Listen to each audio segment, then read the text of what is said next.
Hello and welcome to Newsnight. I'm Lanre Lasese. Now, fire safety remains one of the most urgent public concerns in Nigeria today. With rapid urban growth, aging infrastructure, and rising industrial activity, the risks of fire outbreaks has become more complex and far-reaching. Too often, we wake up to news of markets and buildings engulfed in flames, leaving behind tragic losses of lives and billions of naira in property. Now, at the front line of this challenge is the Federal Fire Service. They're charged not only with emergency response, but also with the prevention, public education, and enforcing safety standards. This week, we shine a spotlight on the critical issues of safety, preparedness, and the evolving role of the fire service in protecting lives and property across the nation. Our guest is none other than the Comptroller General of the Federal Fire Service.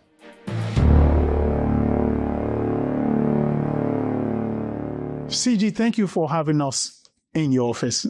Thank you for coming to Federal Fire Service. And thank you for being our guest. I know how busy you are, and so I appreciate the time where you're giving us. So I would like us to start. I think for a lot of people, what they would want to know is what's the mandate of the fire service? So, you're welcome. Thank you, sir. Fire Service was established in 1901. Then with Nigeria Police. The basic mandate of Federal Fire Service is savings of lives and properties. In addition to that,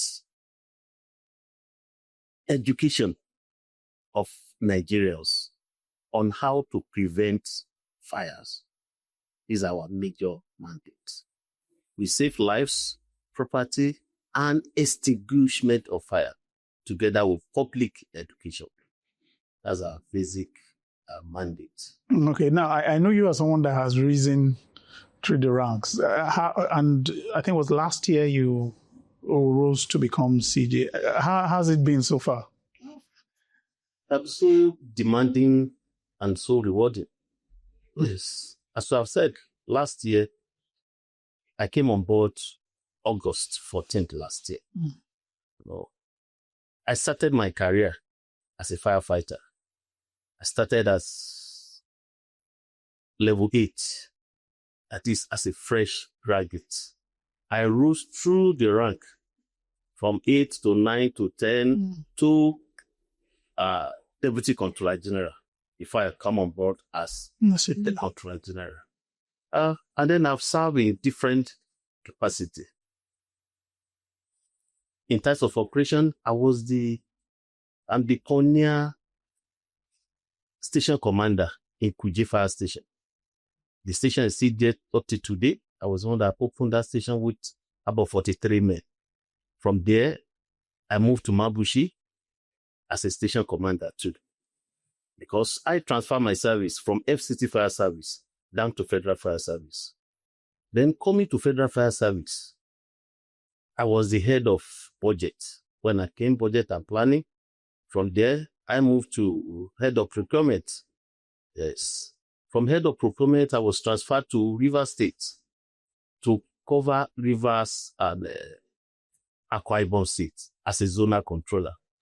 So from there, that's when I come on board as Deputy Controller General.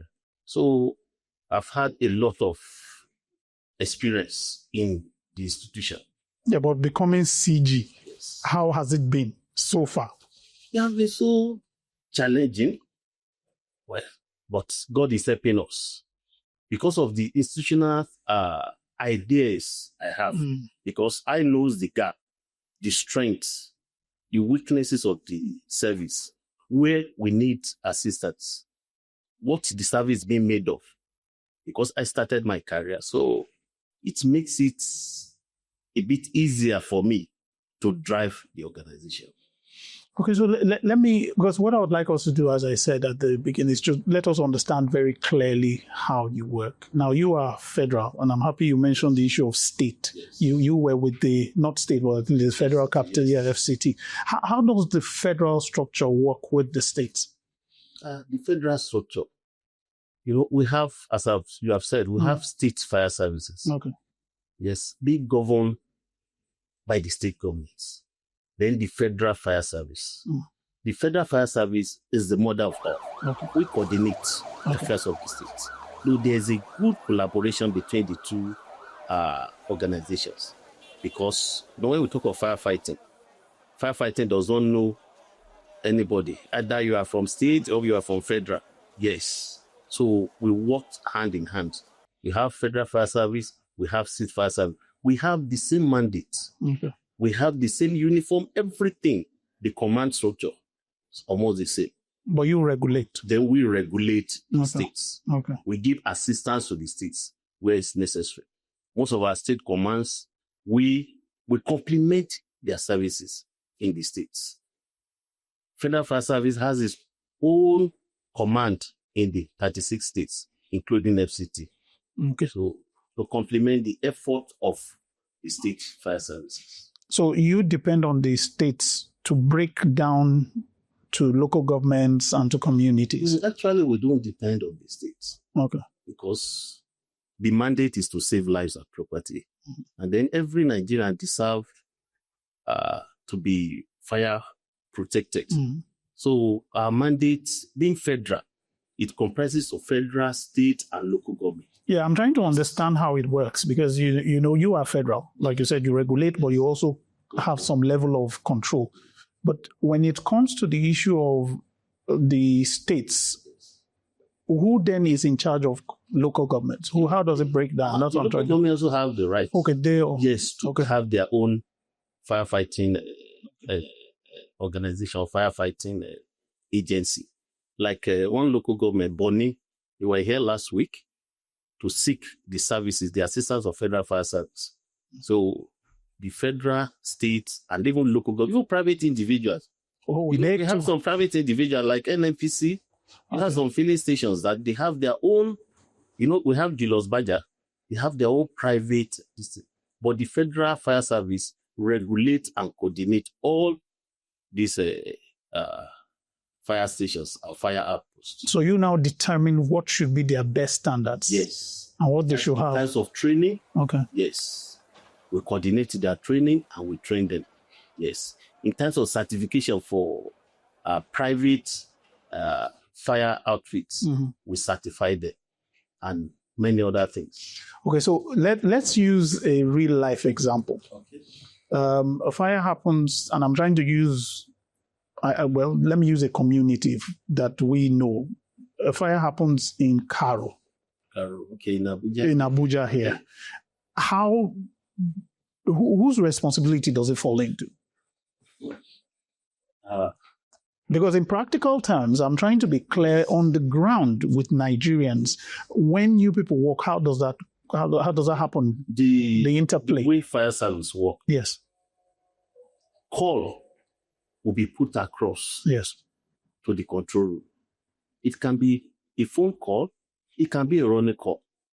Then the control room will deploy the nearest fire station. It can be a state fire station that is closer to the incident.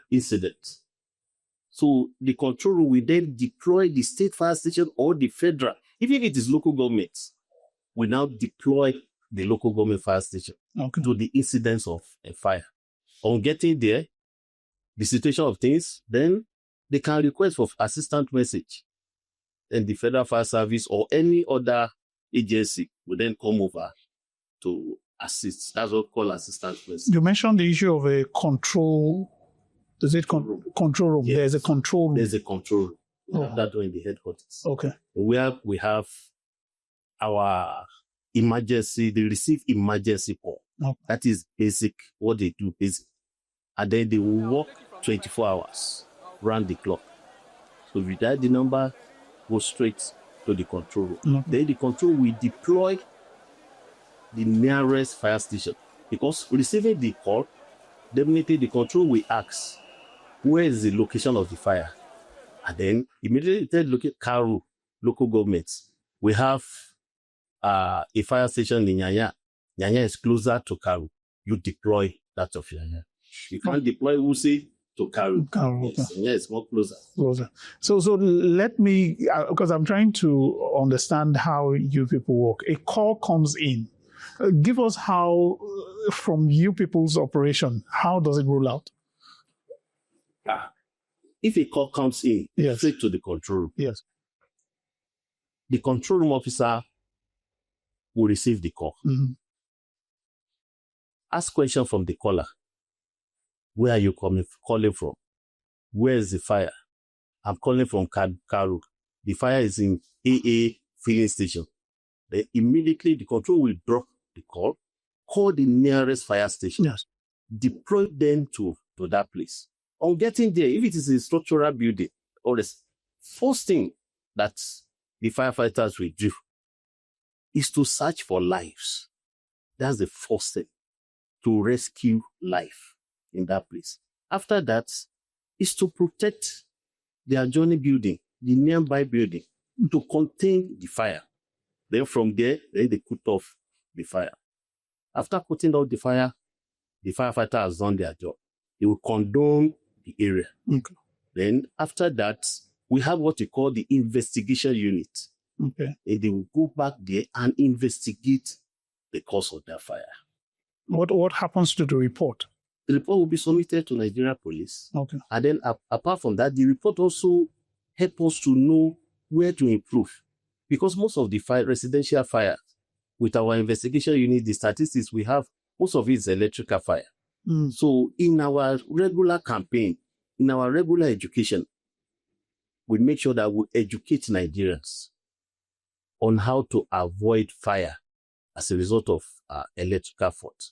That is, don't overload your sockets, put off all your electrical appliances when leaving home or when leaving office. Okay. So it helps the service to know how to direct the fire education to the citizens. Okay, but that's for residents. But looking through most of the issues or the major fires we've had in Nigeria, it's markets that you're the ones that it appears to take a lot.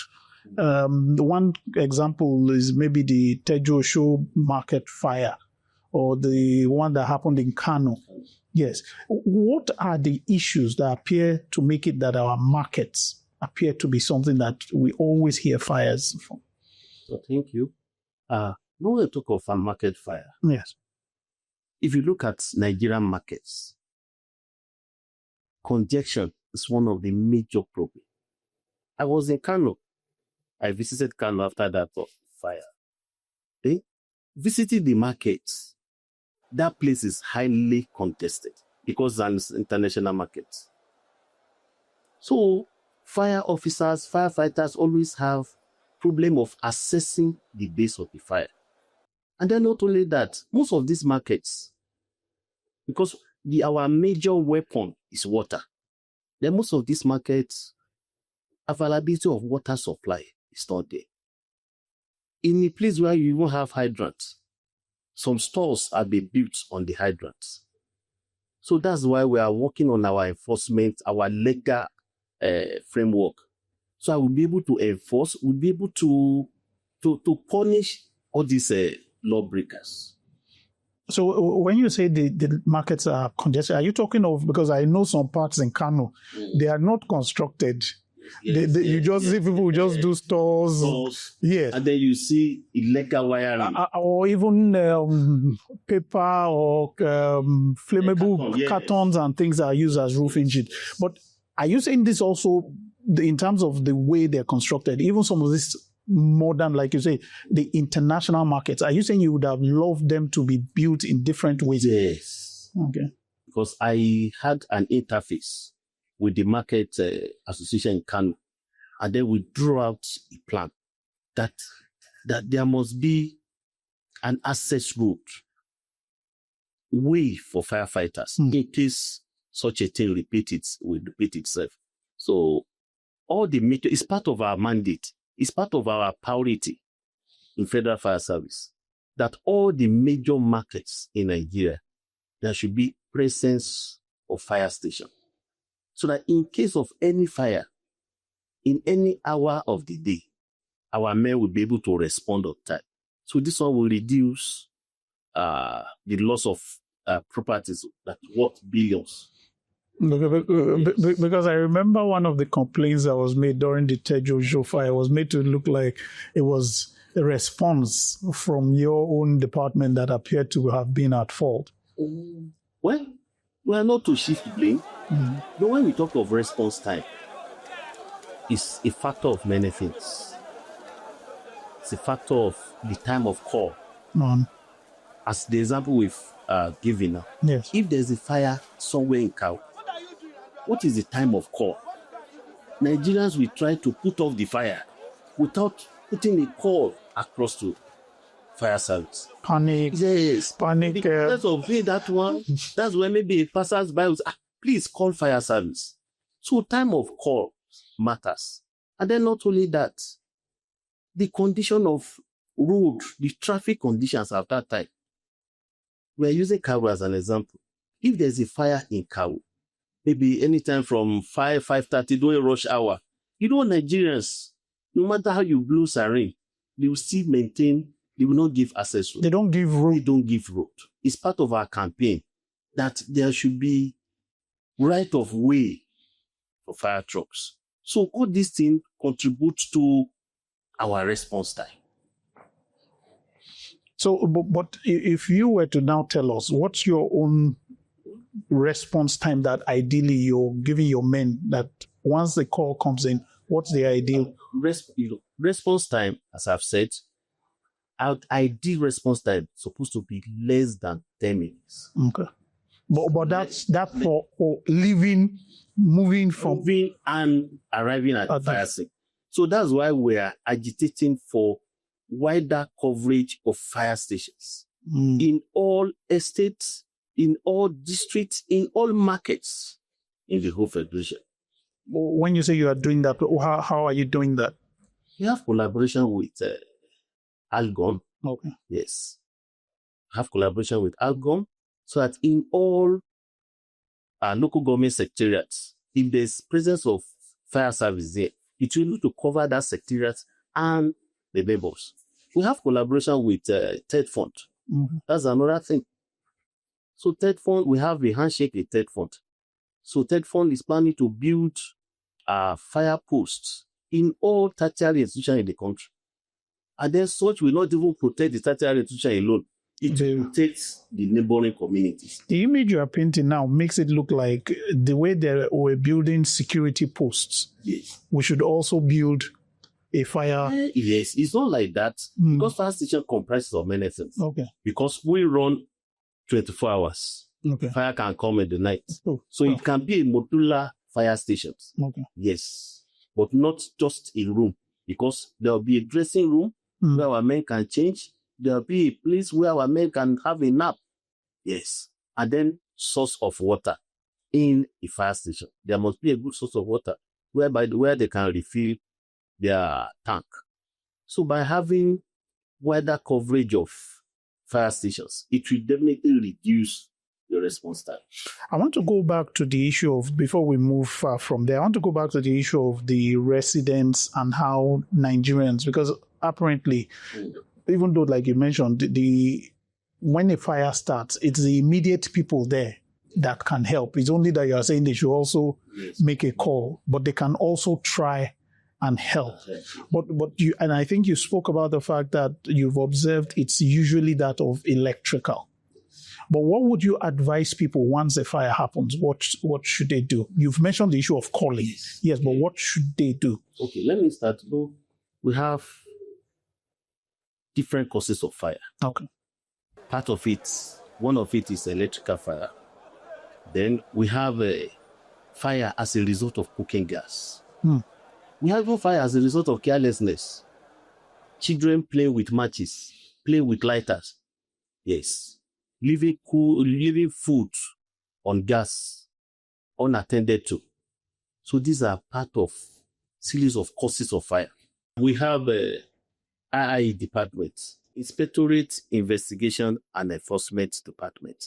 So this department goes down to school outreach, market, religious centers, even parks to educate people.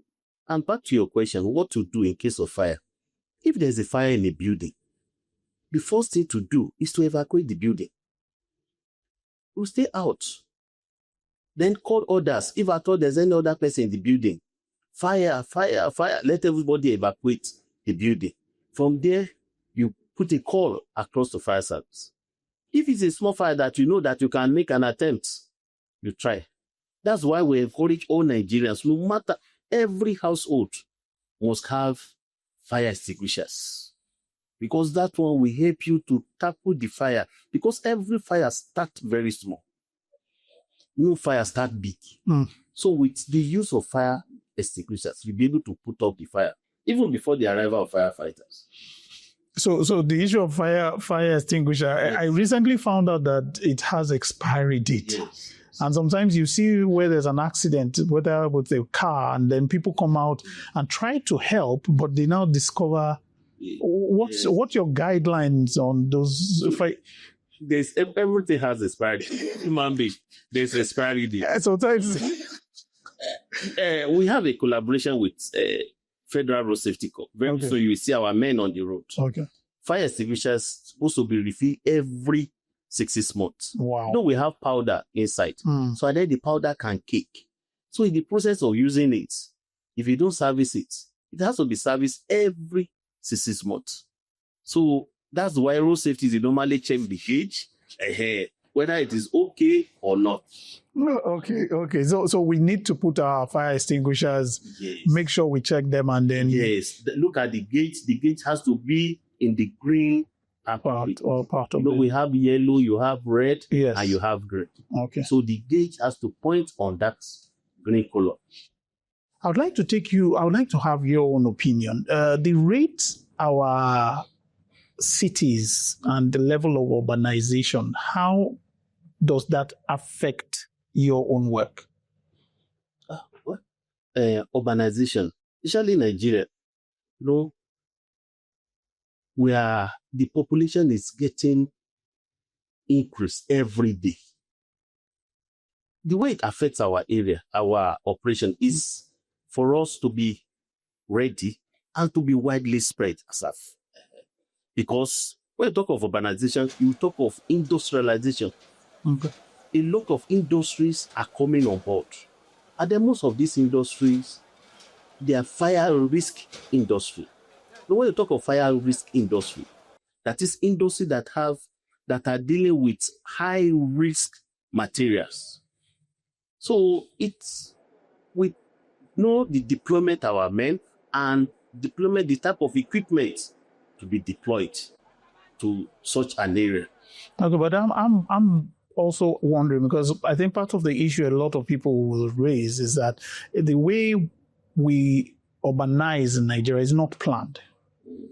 So a situation where a community starts up and people just start settling, from what you're saying, that also hinders your own... Yes, that's why education enlightenment is part of it. Okay. Our collaboration with PED, we have a department, we call it PED. Yes, Plan Examination Department. Mm-hmm. So this department examine plans. Okay. So we have collaboration even with the estate owners. So there must be access way in all these estates. But where they don't do it, what happens? Where they don't do it, it will result to a lot of calamity. It will result to a lot of lives and properties. I would like you to also touch on the issue of funding. Okay. How do you go about funding the agency? Our funding is mainly from the government. Okay. Yes.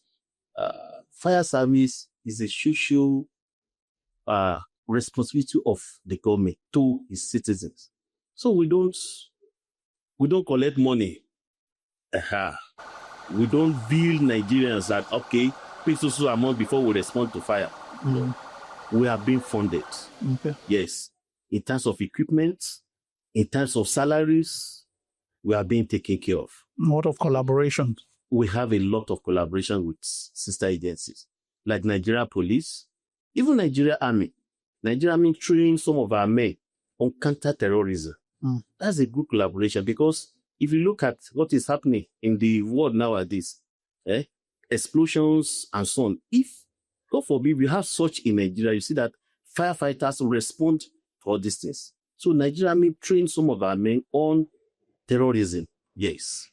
We have collaboration with our sister agency, Nigeria Security and Civil Defense, so that anyway, if our troops is turning out, you always see Nigeria Police, Security Defense, they follow fire truck to protect the equipment and to protect our men too, because the cost of the truck is not so much. You enormous. Yes. To okay, one truck. It's time for a short break. We'll be right back.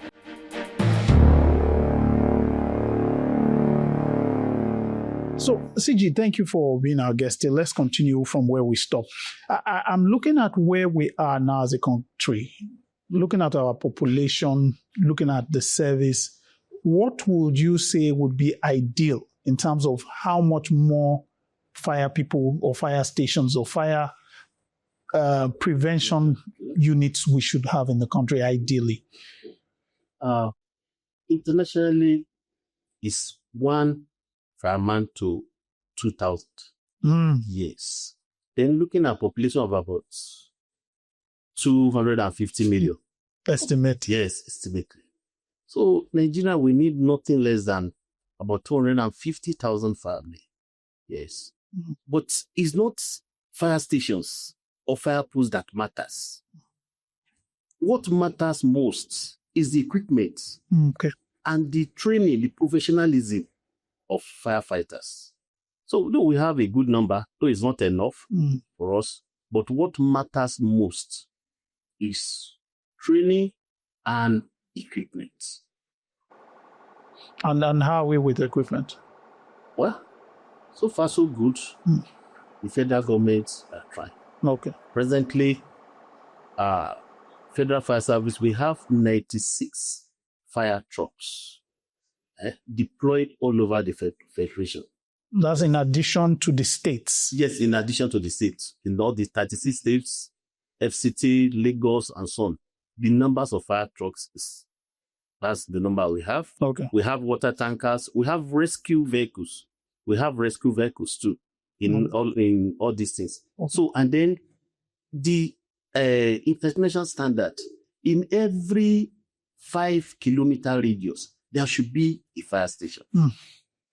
In advanced country, that's what is, so that the response time will be. And this should not fall only on the federal fire, yes, at all. From what you are saying, even you are saying from even estates, while planning an estate, you have the presence of fire service there, the fire posts. So while some communities are looking, so communities should also be desirous of saying, look, we don't have, because some places I know you go to, they say we don't have a secondary school or a primary school in this area. So they should also think. Yes, there was a community that came here this week on Monday from Niger Delta. They have a fire post. They build a place for fire station. They want our men to be deployed to that place. So many communities are doing that. Even in those states, one of the House of Rep members built a station and then donated it to Federal Fire Service to protect his community. But in most places, if you see police stations side by side, you see fire station. Okay. So most of the House of Rep members, senators, they use it as part of their constituency projects. And then they write to us, we deploy our men. Yes. And this helps. A lot. A lot. And obviously for those communities, if there is an incident, they will be closer to response time. I understand sometimes when your men also get some negative reactions when they get to... For the field, yes. There's always an attack on firemen. And then the attack is as a result of, we called you, you come late. You know, as I've said earlier on, the traffic conditions matters. The nearness of the fire station to the incident. Yes, to the incident. And then this attack is not always about timing or coming late. Especially market fire. Some hoodlums, they would like to to loot. So because of that, they will prevent firefighters from putting out the fire. It happens. They want the chaos to barricade the road. Wow. So that fire engine will not be able to move to the scene of the fire. So they will use that opportunity to loot. So that's what we experience daily. And then some of this fire, some is arson. That is intentional acts. Maybe in a company or in a particular place that they put the fire there, set the fire intentionally. They will try to prevent firefighters. Because their intention is to cause. So yes, it's either to cover some things or to do a lot of damages. It appears a lot of people may not understand what your personnel go through. Can you give us some experiences of some of your men? Well, it's glaring. If there's fire, people run away from fire. But our men, they run inside fire. That's it. Even because of the training, our men go through a lot. One happened yesterday. There was a fire in Tudunwada, in Lugbe. Our men were attacked. Immediately, the call was put across to the control room. The nearest fire station that we have is in Soka, Immigration Office. Immigration Office was deployed to that place. But look at the distance from immigration to Lugbe. And then getting to Lugbe, Tudunwada is inside Lugbe. What time was this? Yesterday, it was around 12. Okay, so it wasn't the busy, it wasn't that. But Lugbe is always somebody. We're being attacked. So our men go through a lot. So that's why we appeal to Nigerians. Yes. Because you don't know whether it is your brother, whether it's your relative that is in danger. In need. Give right of way to fire trucks.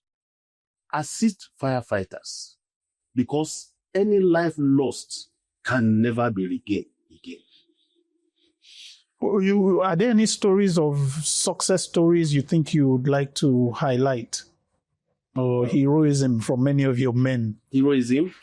Well, all my men, they are heroes. Firefighters, they are heroes. Yes, because they endanger their lives every day to go and fight fire. They endanger their lives every day on rescue, to go and rescue in collapsed building. But I can give you an example.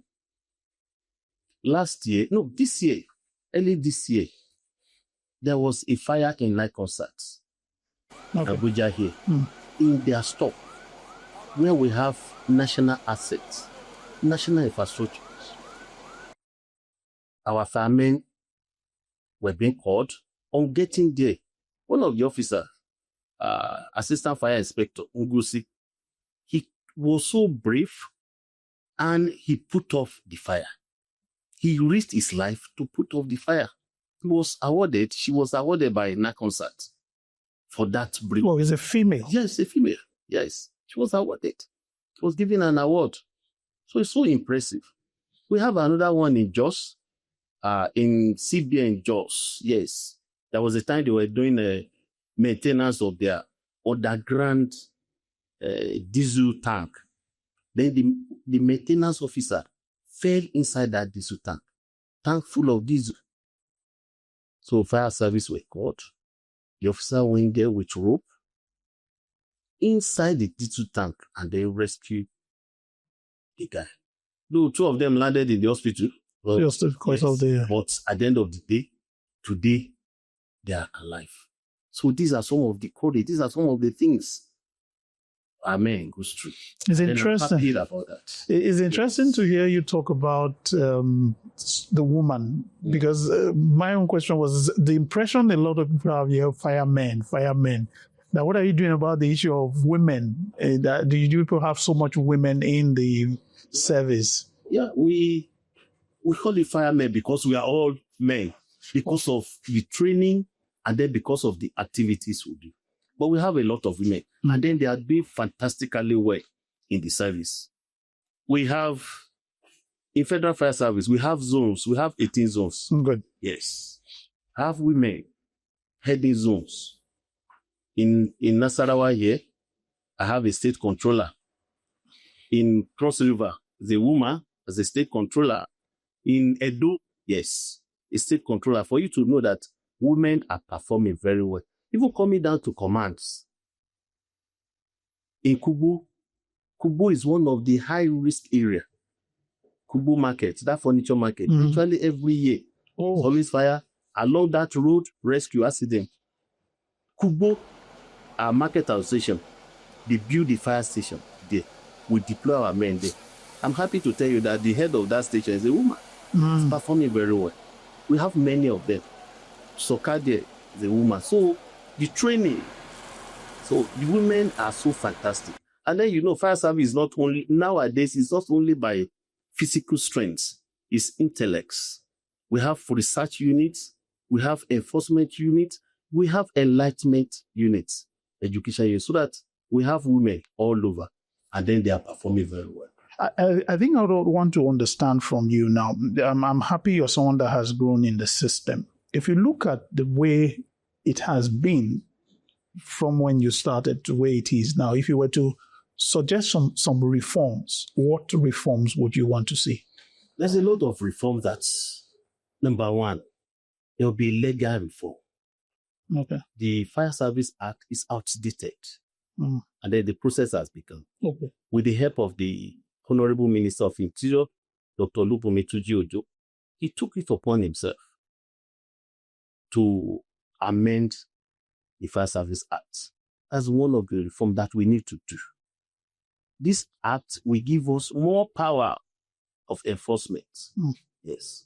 Not only that, we have fire wardings. It's one of the reforms that we are planning to do now. That in all business premises, we have fire wardens. Fire warding in the sense that these are private individuals that will be trained in case of fire. Banks, plazas, all these security men in plazas, you'll be trained on how to use fire extinguishers, on what to do in case of fire. And then that one led us to having a collaboration with some private individual. Like Tony Elumelu, we have a collaboration with him, is to train 7,740 Nigerians, private individuals, 10 per local governments on firefighting, on fire safety. So that's part of the reform and many more. And not only that, equipment is part of our reform to revitalize all our equipment. So, and many more reforms that are going to be done. And then our National Fire Academy in Sheda, Kwali, yes, is a big academy. And then once again, thanks to my Honorable Minister in reshaping that place. By the time that place is being completed and being commissioned, yes, there'll be, private individual will be able to train there. Even State Fire Service will be able to have enough training. There'll be a research institute in that place. So let me take you to the point you were making earlier. You are saying, from, if I understand you clearly, that the first place, if there's a fire, should be to call.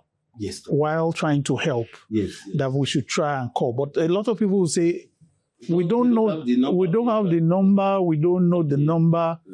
And is that a nationwide? Yes. Okay. That's an emergency number. Okay, so what's the number? Yeah. 080 yeah. 3200 3557. Let me take it again. 080 3200 3557. That's the emergency number of Federal Fire Service. Immediately the call land in the control room from any part of the country. If there's a fire in my village in Kogi State, you can call this number. Maybe from Lokoja, you deploy truck from Lokoja to that place. And you assure people that this number works? 247. 247. Okay. The number works. Yes. And there's no other, is there any other way they can reach you, report? Fire service can be reached through running call. Okay. That is, if you don't have the number, some people run to the fire service. Okay. Yes. Either by bike or carry a taxi. That's what we call running call. Okay. Now, I would like to, I think the one I'm really interested in is how people, when you talk about your role, one of your role is also the issue of emergency, what do you call it? Whenever there's an emergency. Disaster, even outside the issue of fires. How does this number also work for that? Yes. Fire service is the first responder on any disaster or any emergency. Some people only call you for fire. Yes, it's not only fire. Okay. Collapse building, see fire service there. We have search and rescue units. Says collapse building. Even not only that, not only fire, rescue operations. If someone fell inside well, it's fire service that can, because we have our men that are being trained to do that. It's not everybody that can enter inside well and rescue someone. So fire service can do that. We have flood. We have our men in most of these flood areas. That of Mina, even Lokoja. They are being trained on how to rescue. So people can call you. Call fire service for any disaster or any emergency. I would like us to use this opportunity to also help. If you were to give some, guidelines for homes and families and for Nigerians. I think one you had mentioned, if we hear your fire engine, we should give access of road. Yes. There's right of way. Yeah. So maybe what else would you like us to? Do you feel Nigerians can help? Yes. Areas whereby Nigeria can help. Number one, Nigerians need to have the contact number of Federal Fire Service. That's the first step. Supposed to have it on our phone in case of any emergency. Supposed to be handy. Not only that, right of way to fire trucks.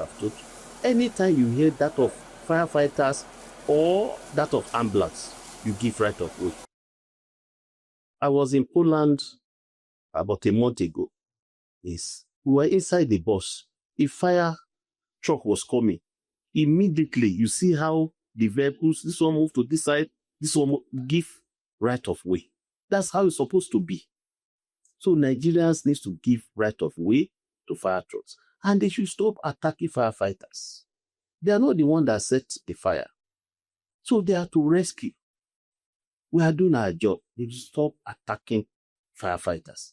Not only that, I encourage all Nigerians, every homeowners, to have at least fire preventive equipment, which is fire extinguishers, in their homes. You can walk into any fire service station.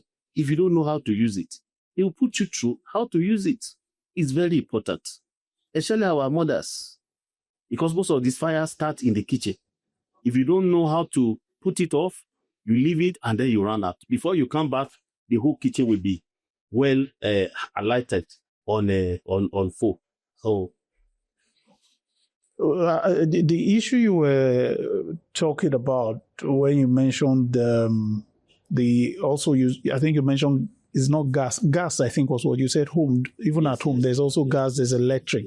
Yes. But some also happen from the kitchen. Carelessness. I mentioned carelessness. Okay, so but we can also, as much as possible, try what you can do. If you can't, you have to run. You have to run because your life matters. It's true. You mentioned the issue of the college where you do the training. Is that just for your men, or it's open to how do people get in? The place is National Fire Academy. Yes. It's just for, do you apply? No. Okay. Let me use this opportunity to appreciate our president, President Bola Ahmed Tinubu, for rebuilding that place. Okay. For having interest in the safety of lives of Nigeria. The institution is not only for our men, but our men are the instructors. Okay. By the time that place is being completed, soon, it's going to be international standards. Every part of the world, Africa, will be coming there for training. And individual oil companies can come there for training. Okay. Even private individuals, corporate individuals like banks, they can send their security officers for training. So there is some Yes, of you can anybody come. can come over, register, and then CJ, I would like to understand from you, when you look from where you sit now as CJ, what would you want to be your legacy project? Or what would you want to be remembered for? What do you want to set out? I want to be remembered for, as regards federal fire service. I want to leave fire service as a federal fire service that is well equipped, well trained, technological driven.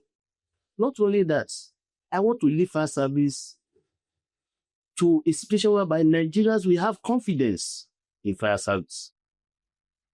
And not only that, that Nigerian federal fire service will be one of the best in the whole world. And then I believe that is achievable. It's achievable very well. CJ, would like to thank you very much for spending time with us. Thank you very much. And would like to tell you well done for the work you and your men are doing. It's been a pleasure. Thank you very much. Now, as we wrap up this conversation, one thing stands out very clearly from that discussion. Fire safety is not just the responsibility of the Federal Fire Service. It's a collective duty, one we all share, from government agencies to communities, and yes, even to you listening right now. Preparedness and awareness remain our greatest defenses against the devastation of fire. Now, while we pray it never happens, we must take active steps to ensure it doesn't happen. For instance, when was the last time you checked your fire extinguisher? Or better still, do you have a fire extinguisher? Do you have one at home, in your office, or in your car? Together, we can take simple but powerful steps to be better protected from the threat of fire. We would love to hear from you. Share your thoughts, your experiences, what you feel can be done, should be done. On this note, I'd like to say thank you for being part of the program. I hope you enjoyed the discussion. Enjoy the rest of your day too. Bye.